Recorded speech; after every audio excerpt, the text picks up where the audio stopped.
السلام عليكم ورحمة الله وبركاته. ازيكم يا حبايبي؟ عاملين ايه؟ يا رب تكونوا بخير. ان شاء الله النهاردة هنعمل كيكة بالبرتقال. كيكة سهلة واقتصادية وكل مكوناتها في البيت. اول حاجة هنحط كوبايتين دقيق،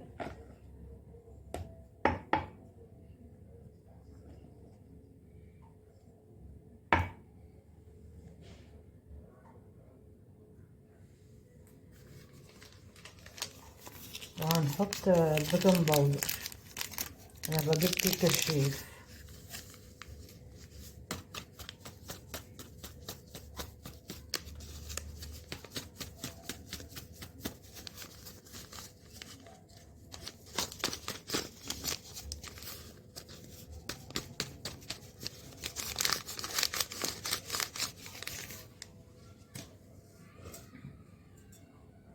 هنقلبه كده.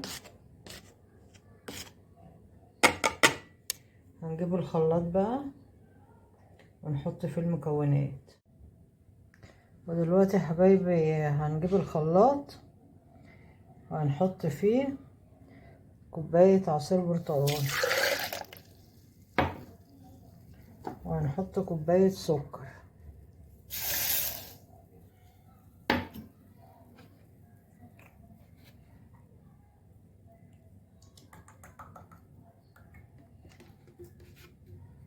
وهنحط كوباية الا ربع زيت،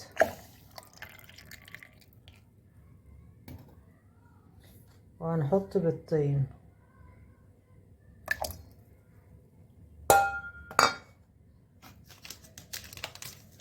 وهنحط الفانيليا عشان البيض، عشان زفارة البيض بتمنع الزفارة.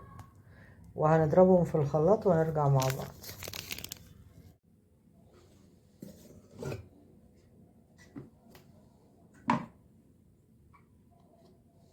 دلوقتي يا حبايبي بعد ما ضربنا الخليط في الخلاط هنطلع بقى هنقلب في ناحية واحدة.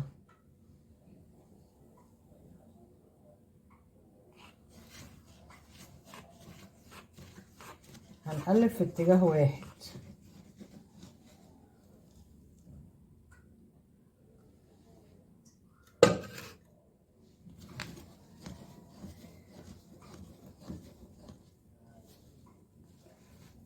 واحنا بنعمل كده في الكيكة نولع الفرن تسخن.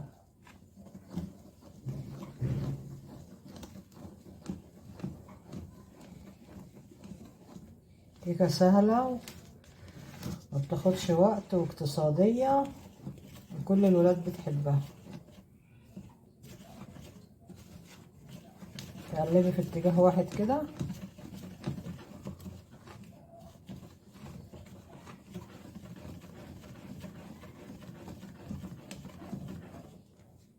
لما تبقى كده القوام بتاعها كده هنجيب الصينية بقى بنبطنها بالدقيق وهنحط الكيكة فيها.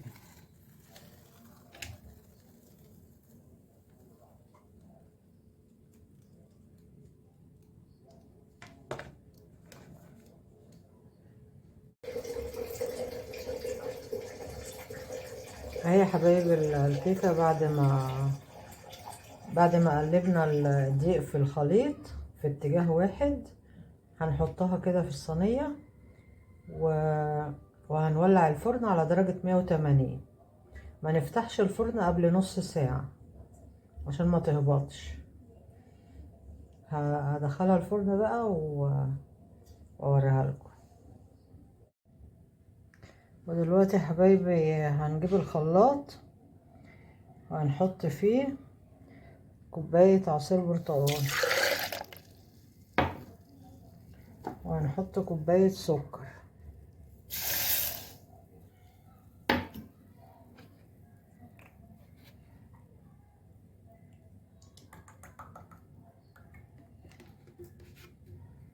وهنحط كوباية الا ربع زيت،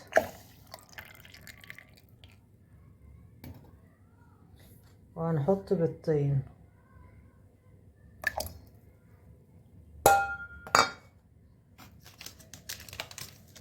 وهنحط الفانيليا عشان البيض، عشان زفارة البيض بتمنع الزفارة، وهنضربهم في الخلاط ونرجع مع بعض.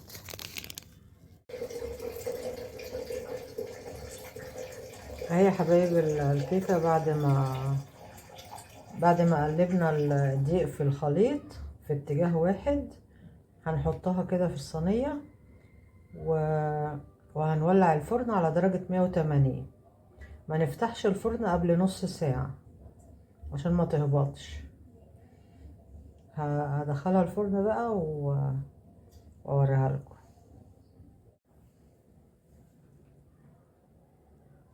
اهي يا حبايبي الكيكة بعد ما استوت، سهلة وبسيطة وما خدتش وقت. اهم حاجة تخلي الفرن على 180 نص ساعة. يا رب الفيديو يكون عجبكم. ما تنسونيش بقى في لايك وشير واشتراك في القناة وتفعيل الجرس عشان يوصلك كل جديد. والسلام عليكم ورحمة الله وبركاته.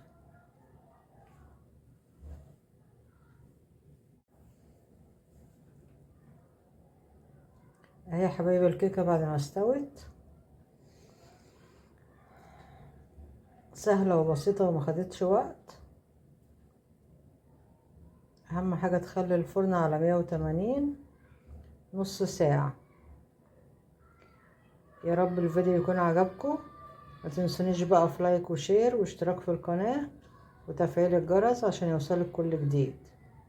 والسلام عليكم ورحمة الله وبركاته.